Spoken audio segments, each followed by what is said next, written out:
So guys, আমি আর আমার একটা বন্ধু চলে গিয়েছিলাম লাইফে প্রথমবার ওয়াটার পার্ক। আরে ইয়ার, চলো সবকিছু শুরু থেকে বলি। সো গাইস, সকাল সকাল হালকা করে লুঙ্গি গেঞ্জি জাঙ্গিয়া সব নিয়ে বেরিয়ে পড়লাম। হ্যাঁ, কারণ এই কদিন যা গরম পড়েছে, শালা জুত করে গানা ধুলে শান্তি নাই। যাই হোক, এদিকে আমার কেটিএমটা হালকা করে শরীর খারাপ, তাই আর কি একটা ভাইপার বাইকে করে পৌঁছে গেলাম বাস স্ট্যান্ড। আর এখানে আসতে বাসটা পেয়ে গেলাম, কিন্তু বাসটা এতটা পরিমাণে ফাঁকা ছিল, হ্যাঁ বসা তো দূরে থাকে, আমাকে শুয়ে শুয়ে যেতে হলো। তো যাই হোক গাইস, আমি একা একা ওয়াটার পার্কে যাচ্ছি না, আমার সঙ্গে যাচ্ছে আরো একটা ব্লগার। বাট শালা কোথায় এই সজনী গো? আরে আরে দাদা দাদা দাদা, হ্যাঁ তো ফাইনালি তার দেখা হয়ে গেল। এই হাতটা ছাড়ো না, আমি মেন নই। আরে ছাড়বে তো।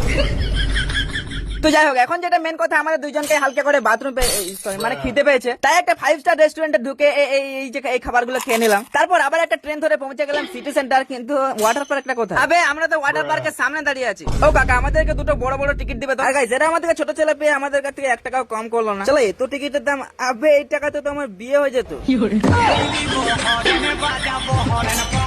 ফাইনালি আমরা ওয়াটার পার্কে পৌঁছে গেলাম।